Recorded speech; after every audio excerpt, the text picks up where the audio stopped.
नमस्कार। हम स्वागत करते हैं आपके अपने YouTube चैनल ज्ञान सागर ऑनलाइन क्लास में। पिछली क्लास में आप जाने संतृप्त हाइड्रोकार्बन और संतृप्त हाइड्रोकार्बन के बारे में।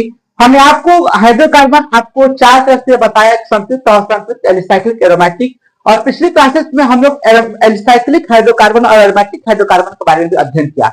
आइए इस क्लासेस में हम लोग फिजिकल स्टेट ऑफ हाइड्रोकार्बन यानी हाइड्रोकार्बन की भौतिक अवस्था के बारे में अध्ययन करेंगे कि हाइड्रोकार्बन की भौतिक अवस्था कैसे कैसे होते हैं। तो इसमें बांटा गया है कि कितने से कितने कार्बन श्रृंखला, कितने से कितने कार्बन श्रृंखला के बीच के पदार्थ हाइड्रोकार्बन इस अवस्था में रहते हैं। तो यहाँ पर हम देखेंगे 1 से 4 कार्बन परमाणु यानी C1 से C4 वाले हाइड्रोकार्बन कमरे के ताप पर गैसीय अवस्था में पाए जाते हैं। अब ये हाइड्रोकार्बन कोई भी हाइड्रोकार्बन जैसे एल्केन C से देखिए C4 से C1 से C4, अब कोई कहे कि प्रोपीन किस अवस्था में पाया जाएगा तो सिंपल सी भाषा में वो गैसीय अवस्था में पाया जाएगा। मेथ एक ब्यूट तब एथीन प्रोपीन ब्यूटीन और प्रोपाइल एथाइन प्रोपाइन ब्यूटाइन, ये सभी जो है ये बोला कि क्लियर अवस्था में किस अवस्था में ठोस अवस्था सॉरी गैसीय अवस्था में पाया जाता है। यहाँ पर C5 से C5 वाले गैस याद रखो, केवल C5 जैसे C5 पर कौन कौन है, जैसे पेंटाइन, पेंटेन, पेंटीन, ये सभी गैस या द्रव अवस्था में पाए जाते हैं। मतलब ऐसा नहीं कि दोनों अवस्था में, गैस में भी द्रव में भी, या तो कोई गैस अवस्था में पाया जाता होगा या तो कोई द्रव अवस्था में पाया जाता होगा। और यहाँ पर देखते हैं हम लोग कि C5 से C16 वाले कार्बन परमाणु हाइड्रोकार्बन द्रव अवस्था में पाए जाते हैं। ये क्लियर हो गया कि हेक्सीन और हेक्सेन, ये क्लियर है कि हेक्सीन हो चाहे हेक्सेन हो चाहे हेक्साइन हो, ये सभी जो चीजें हैं ये C6 के अंतर्गत आते हैं और ये द्रव अवस्था में पाए जाते हैं यानी लिक्विड स्टेट में पाए जाते हैं। और C16 से ऊपर, C16 से हम लोग को हालांकि अध्ययन करना ही नहीं है, खास करके इंटरमीडिएट की सभी चीजें हैं। C16 से ऊपर कार्बन परमाणु वाले हाइड्रोकार्बन ठोस अवस्था में पाए जाते हैं, हमेशा ठोस अवस्था में। यानी C17 वाले जो होते हैं C16 से ऊपर, C17 C18 वाले वो कभी C16 से ऊपर वाले कार्बन परमाणु जैसे ये जो होते हैं ठोस अवस्था में, कभी द्रव अवस्था में नहीं होते। ठोस अवस्था बोले तो ठोस अवस्था में ही सॉलिड में पाया जाता है। यहाँ देखेंगे थोड़ी सी मिस्टेक हो चुकी है कि C5 से C16 नहीं होगा, C6 से C16 होगा।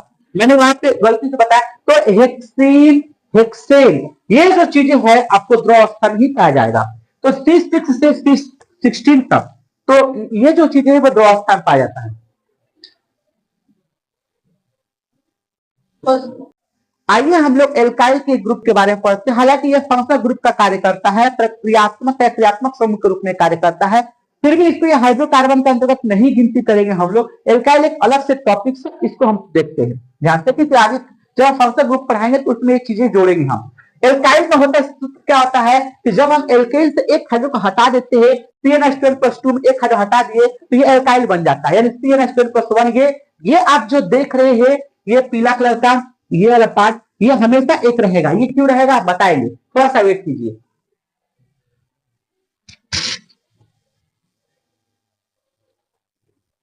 फॉर्मूला क्या होता है, CnH2+1 और ये सिंगल बॉन्ड खाली रहेगा एक। सफिक्स मतलब हम लोग में पीछे क्या जोड़ते हैं तो IL जोड़ते हैं, आइल आइल YLI जोड़ते हैं, ठीक है। जैसे n बराबर 1 पर क्या बनेगा, CnH2+1 है, ये सिंगल बॉन्ड ऐसे रहेगा ही रहेगा हमेशा हमेशा ऐसे, ठीक है। ये मतलब आगे बढ़ा रहे चीज को। तो C1H2n प्लस यहाँ पे n पर 1 रखना है तो बन जाएगा CH3। अब यहाँ पे हमने पाइपाइडर इसका स्ट्रक्चर ओपन किया है तो हाइड्रोजन को हम लोग 3 ही देंगे। हम लोग हाइड्रोजन को हम लोग सॉरी कार्बन को हम लोग यहाँ पे 3 ही हाइड्रोजन देने के लिए तो हमने दे दिया, बाकी एक बॉन्ड खाली हो गया क्योंकि कार्बन के पास हर हाल में 4 होना चाहिए। यहाँ पर एक खाली लगा लीजिएगा, यही जाके किसी से अभिक्रिया करेगी मतलब फंक्शनल ग्रुप में काम करेगा, यही जाके किसी हाइड्रोकार्बन से जुड़ गया। जैसे हम यहाँ पे हम बताए थे कि यही CH3 बेंजीन में जुड़ता है तो टालुइन बनता है, ठीक है। n बराबर जो कि n बराबर 7 पर वो था। अब आइए n बराबर 2 पर क्या बनेगा, तो यहाँ पे देखते हैं C2 2 into 2+1, तो यहाँ से हल करेंगे हम लोग, सिंगल बन रहेगा C2H 2 का 4 1 5। यहाँ से इसको हल करेंगे हम लोग तो इसका स्ट्रक्चर ओपन करेंगे हम लोग, जगह बच गया, अच्छा है, बेहतर है। तो क्या बनेगा देखेंगे, इसका नाम नहीं लिख पाए ना, इसका नाम होगा आइल। मेथ लिख दिए, मेथ लिख दिए जी। अब आइल जोड़ना है तो ILE, इसका क्या होगा इथाइल। इथाइल, इथाइल लिखते हैं लेकिन हिंदी में पढ़ेंगे एथाइल, हिंदी में एथाइल, एथाइल, ठीक है। इंग्लिश में इथाइल बोल सकते हैं। चलिए एन बराबर 3 पर क्या बनेगा, तो C3, तो 3 के 6 1 7, C3H7 बन जाएगा, तो इसका बनेगा प्रोपाइल। प्रोपाइल, ठीक है।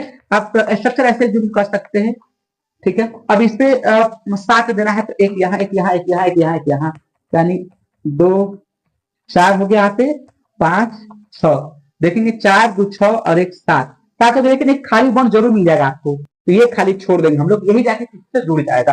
तो इस तरह से n बराबर 4 पर बनाएंगे, n बराबर 5 पर, n बराबर 6 पर। n बराबर 6 पर क्या होगा, तो मेरे साथ साथ बोलेंगे, तो n बराबर 1 पर बोलने का n बराबर 1 पर लिखाई, n बराबर 2 पर लिखाई, n बराबर 3 पर लिखाई, n बराबर 4 पर लिखाई, n बराबर 5 पर लिखाई, n बराबर 6 पर लिखाई, n बराबर 7 पर, n बराबर 8 पर, n बराबर 9 पर, n बराबर 10 पर। हमें देखते हैं प्रक्रियात्मक समूह किसे कहते हैं, फंक्शनल ग्रुप किसे कहते हैं। किसी कार्बन यौगिक में उपस्थित वे समूह जिनके ऊपर उस यौगिक का मुख्य रासायनिक गुण निर्भर करता है।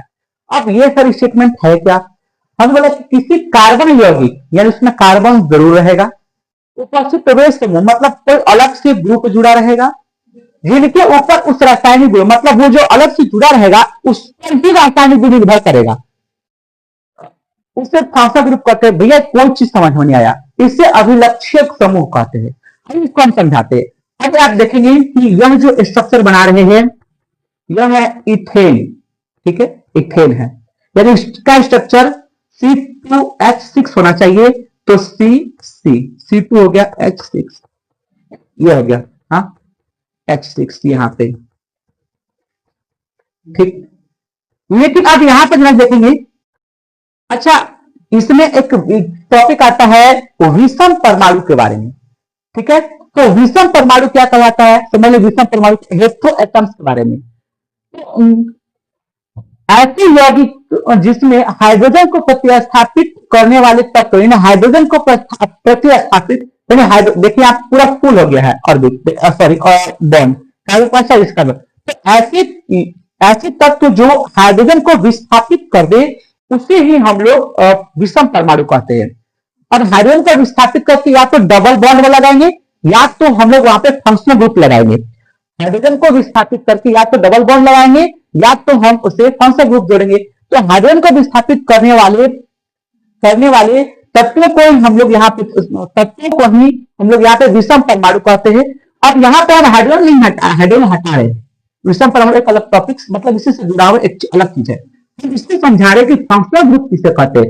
सर ये तो इथेन का सूत्र है, तो इथेन का सूत्र में क्या होता है कि इथेन C1 से C, अभी क्या आप समझे कि वो गैसीय अवस्था में पाया था, और सही बात है कि इथेन गैस अवस्था में पाया था। अच्छा इथाइन भी तो इथाइन यानी इथाइन भी एसिटिलीन गैस है, ठीक है, वो गैस अवस्था में पाया जाता है। लेकिन उस यहाँ पे जो बोर्ड उसको पहले समझने का प्रयास करेंगे। इथेन है, इथेन को हम लोग ये सभी स्ट्रक्चर बना दिए। हमने बोला कि फंक्शनल ग्रुप बताइए, सभी फंक्शनल ग्रुप क्या कहलाता है, तो ध्यान दीजिएगा इसके बारे में हम जैसा समझेंगे फंक्शनल ग्रुप के बारे में। तो हमने बोला कि जब हाइड्रोजन को विस्थापित करेंगे तो ऐसा समूह होगा, ऐसा ग्रुप होगा जो इसके सभी रासायनिक ग्रुप पर निर्भर करता है, रासायनिक ग्रुप तब बदल जाएगा, उस पर आश्रित हो जाए कि वो कैसा है। जैसे हम इसमें OH जोड़ देते हैं, OH जोड़ देंगे तो ये OH अल्कोहल का होता है, तो ये क्या बन जाएगा इथेनॉल, सॉरी इथेनॉल। अब जैसे देखिए इथेन, तो इथेन था तो इथेन की गैस है, अब यहाँ इथेनॉल बन गया। इथेनॉल को हम लोग ऐसे लिखते हैं इथेनॉल, होगा ठीक है। अब इस इथेनॉल का प्रॉपर्टी जो रासायनिक गुण क्या है, तो सर जी ये तो पहले इथेन जो था वो गैस में पाया जाता है, लेकिन ये इथेनॉल जो है ना ये याद रहे कि हाइड्रोकार्बनिक यौगिक नहीं है। ऐसा दिमाग में तो C1 से C4 तक ये तो गैस अवस्था में पाया जाता है, तो सर ये तो इथेनॉल एक देखा है तो C2 ही है, तो आप ये तो बताए थे कि गैस अवस्था में पाया जाता है। अब इथेनॉल मतलब होता है शराब होता है, तब तो ये गैस अवस्था में बल्कि द्रव अवस्था में पाया जाता है। लिक्विड अवस्था में पाया जाता है। देखिए ध्यान से समझिए हम बात क्या कहे थे। वहीं पे हमने बताया हाइड्रोकार्बन मतलब हाइड्रोजन और कार्बन से जुड़े हुआ सिर्फ, यहाँ पे हाइड्रोकार्बन नहीं है, इसमें फंक्शनल ग्रुप कहते हैं हम लोग, तो वो वाला कॉन्सेप्ट यहाँ यूज करके गलत भरम में मत होंगे, ठीक है। तो इथेनॉल बन गया, इथेनॉल मतलब सब ये द्रव अवस्था में पाया जाता है। तो किसके डिपेंड किया, ओयल पर, ओयल यानी अल्कोहल पर, अल्कोहल फंक्शनल ग्रुप ही कहलाएगा इसमें, अल्कोहल, अल्कोहल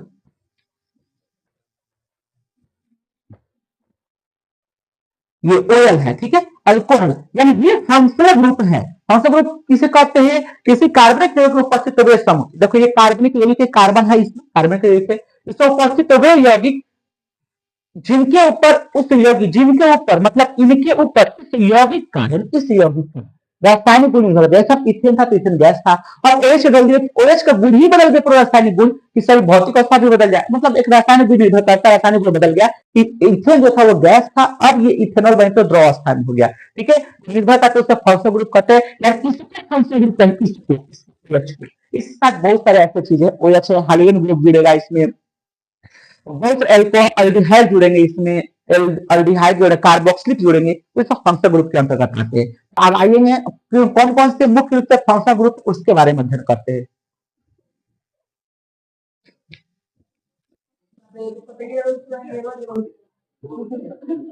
आइए कोई अभी अभी सीखे हम लोग कि फंक्शनल ग्रुप किसे कहते हैं। अब हम लोग देखेंगे कि कुछ प्रमुख फंक्शनल ग्रुप के बारे में, कुछ प्रमुख फंक्शनल ग्रुप कौन कौन से हैं। तो alcohol, aldehyde, ketone, carboxylic acid, amino, nitro. Hydrogen group का functional group formula, hydrogen group में क्या क्या आते हैं, chloro, chloro, iodo, bromo, chloro, chloro, iodo, bromo आते हैं, ठीक है।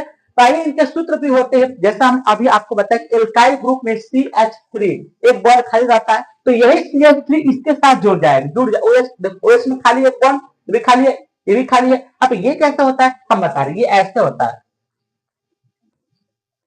या ऐसे होता है, ठीक है। तो दोनों तरफ से बॉन्ड खाली है, तो दो तरफ से जुड़ेगा, तो ये देखेंगे ये है आपका हाइड्रोजन, ठीक है। तो ये कैसे जुड़ेगा, तो हम बताएंगे इसके बारे में जरा एक्सप्लेन करेंगे। तो ये OH है, ठीक है। तो ये कुछ प्रमुख फंक्शनल ग्रुप है, जैसे एल्कोहल, एल बोलते हैं, एल्कोहल नहीं, एल्कोहल, ठीक है। एल्कोहल का क्या OH होता है, ये फंक्शनल ग्रुप से जुड़ेगा, मतलब किसी से, ये फंक्शनल खुद ही है, और ये किसी, यह फंक्शनल ग्रुप खुद ही है, और यह किसी से जाके जुड़ेगा, जैसे इथेन से जुड़ेगा तो इथेनॉल बनेगा, मीथेन से जुड़ेगा तो मिथेनॉल बनेगा। अभी अल्डिहाइड कैसे है, अल्डिहाइड का सूत्र CHO होता है, इसमें अल होता है, अल, इसमें अल लिखते हैं, अल, इसमें OL, अल्डिहाइड में अल लिखते हैं, अल्डिहाइड में अल लिखते हैं। तो जैसे ये अब जुड़ेगा इथेन, इथेन के साथ जुड़ेगा अल्डिहाइड ग्रुप, तो बनेगा इथेनल, इथेनल बनेगा, ठीक है। प्रोपेनल, अल बनेगा। अब इसमें कहते हैं कीटोन, कीटोन के बारे में बताएंगे हम लोग, अभी थोड़ा सा वेट कीजिए। कार्बोक्सिलिक एसिड है, COOH, फिर एमिनो, ये सभी आपको जैसे देखो फ्लोरो, फ्लोरो का सूत्र होता है F, F में एक बॉन्ड खाली, ये किसी से जाकर जुड़ेगा, इससे मीथेन के साथ जुड़ गया F, तो बनेगा क्लोरोमीथेन, क्लोरो जुड़ जाएगा, Cl जुड़ जाएगा, तो बनेगा क्लोरोमीथेन। क्लोरोमीथेन कैसे करेंगे हम लोग, SSCl3, SSCl जोड़ देंगे यहाँ पे, और यहाँ पर H जोड़ देंगे हम लोग, ठीक है। तो बनेगा क्लोरोमीथेन। आइडो, आई जोड़ देंगे यहाँ पे हम लोग, तो बन जाएगा आइडोमीथेन। अब ब्रोमो जोड़ देंगे यहाँ पे, तो बनेगा ब्रोमोमीथेन, ब्रोमोमीथेन, ब्रोमोमीथेन, ये आपको सूत्र होते हैं, ठीक है। तो अब एक एक को हम लोग जूम करेंगे और एक एक को हम लोग पढ़ेंगे। आइए सबसे पहले हम एल्कोहल फंक्शनल ग्रुप के बारे में पढ़ते हैं, और उससे जुड़े हुए कार्बनिक यौगिक जो बनेंगे, उसके यौगिक के गुण और उस पर आधारित MCQ क्वेश्चंस को सीखने का प्रयास करेंगे।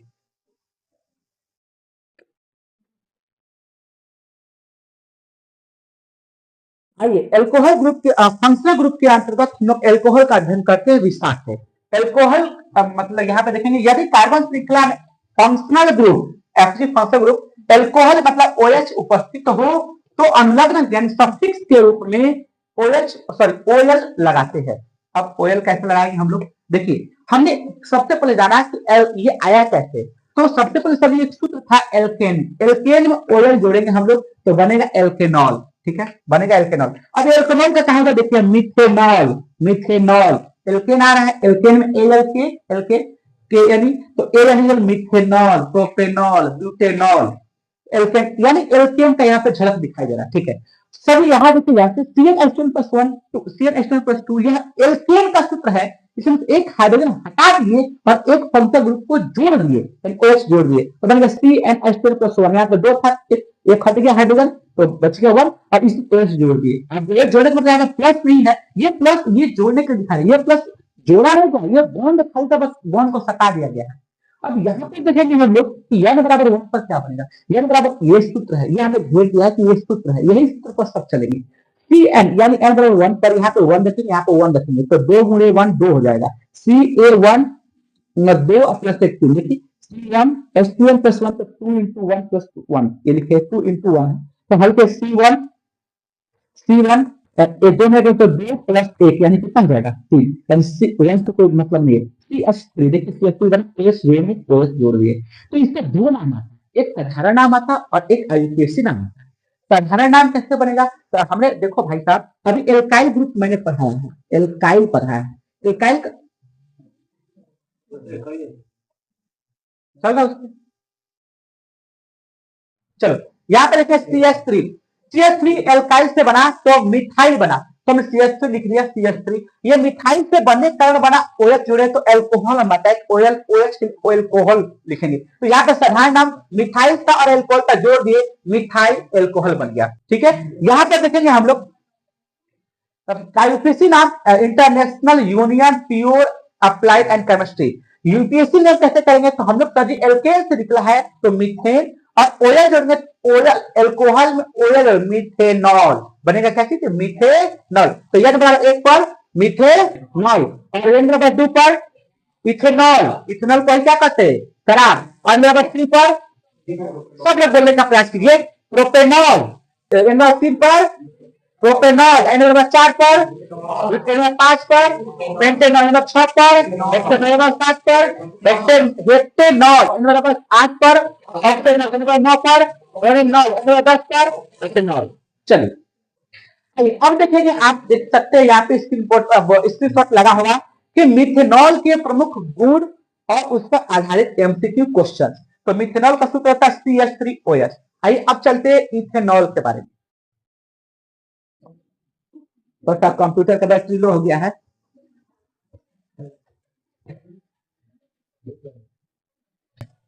इन्वर्टर का लाइट खत्म हो गया ना।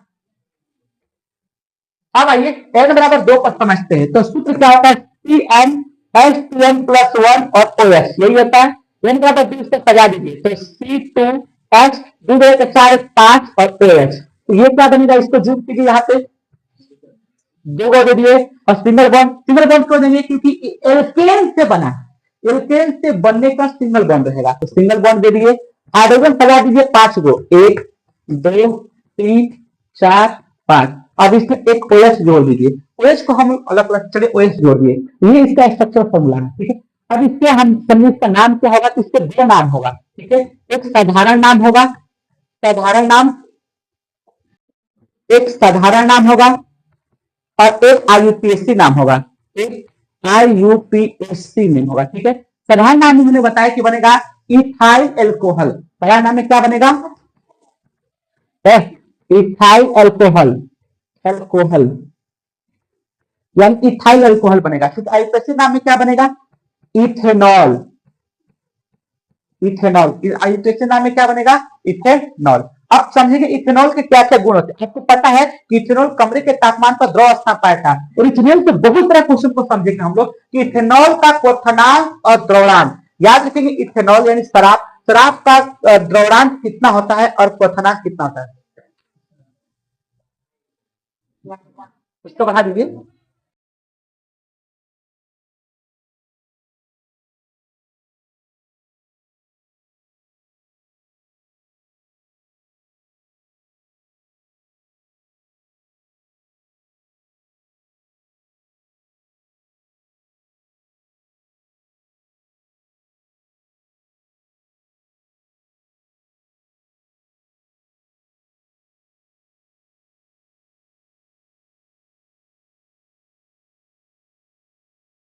चलो हो गया, चलो समझ जाएगा बच्चा लोग, हम बोल रहे हैं ना। तो आईपीएसी हम इथेनॉल लिख देंगे। अब क्वेश्चन आया था एसटीटी एग्जाम में कि इथेनॉल का द्रवणांक कितना होता है, ठीक है, या इथेनॉल का सॉरी इथेनॉल का गलनांक कितना होता है। हम आपको पिछले क्लासेस में इथेनॉल का गलनांक बताए थे, तो बताएंगे इथेनॉल का गलनांक कितना होता है। तो चलिए आप देखेंगे, आप लगा इसके बारे में, ठीक है। अब सी एन बराबर 3 पर, एन बराबर 3 पर क्या बनेगा, C3 जो 6 प्लस 1 7 C3H7OH, ठीक है। इसको जूम कर लीजिए, 3 बार हाइड्रोजन सजा देंगे हम लोग। यहां पर देखेंगे ऑटोमेटिक 7 को भी सजेगा, 7 को। अब एक OH रहेगा, ठीक है, स्ट्रक्चर हो गया। अब इसका नाम क्या होगा, इसका नाम होगा प्रोपाइल एल्कोहल या प्रोपेनॉल। इसका नाम आईपीएससी में क्या बनेगा, प्रोपेनॉल, प्रोपेनॉल। आप देखेंगे प्रोपेनॉल के प्रमुख भौतिक और रासायनिक गुण, सॉरी अगर प्रोपेनॉल के गुण और प्रोपेनॉल पर आधारित एमसीक्यू लिख कीजिए आप लोग।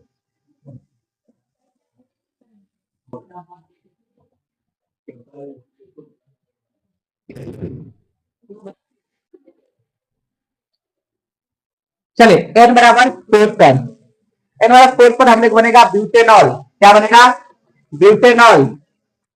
CN2N प्लस 1 OH, यही सूत्र होता है। इसी को आगे बढ़ा रहे C4H2 इंटू 4 प्लस 1 OH। हाँ, तो ये बनेगा क्या चीज, C4H जो 8 1 9 और OH, हाँ 9, ठीक है। तो कैसे बनेगा, इसको हम लोग स्ट्रक्चर ओपन कीजिए, ब्यूटेनॉल का स्ट्रक्चर ओपन कीजिए, ब्यूटेनॉल का स्ट्रक्चर ओपन कीजिए। तो अभी आप देख रहे हैं ब्यूटेनॉल का स्ट्रक्चर। इसके प्रमुख गुण के बारे में समझिए, प्रॉपर्टीज के बारे में,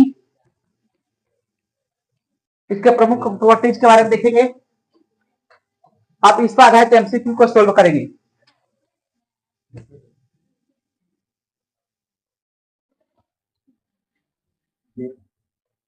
नंबर 5 पर ओपन कीजिए आप लोग, नंबर 5 पर,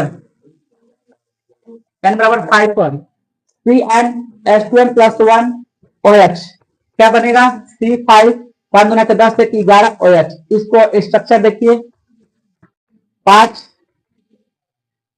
हो गया, 5 हो, ये यहाँ पर OH जोड़ देंगे, ठीक है, हाइड्रोजन सजा लीजिएगा, समय कम है। अब इसका ये बनेगा क्या चीज, इसका साधारण नाम क्या बनेगा, ब्यूटाइल एल्कोहल या ब्यूटेनॉल, और सॉरी पेंटाइल एल्कोहल या पेंटेनॉल। आईपीएससी नाम डायरेक्ट करेंगे पेंटेनॉल।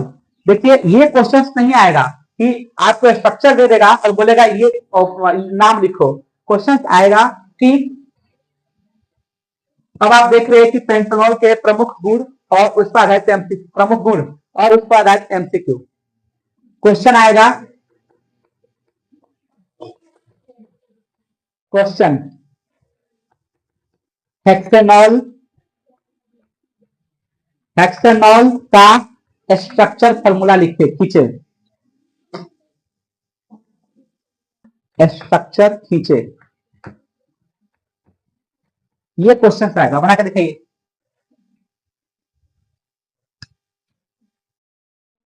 हेक्सेनॉल का स्ट्रक्चर खींचे, आ रहे हैं हम, तुम्ही को देखेंगे सबसे पहले। नहीं समझ में आ रहा है, समझ नहीं आ रहा है। अब देखेंगे हेक्सेनॉल पर आधारित, अब हेक्सेनॉल के प्रमुख गुण आप देखेंगे, हेक्सेनॉल के प्रमुख गुण। अब आप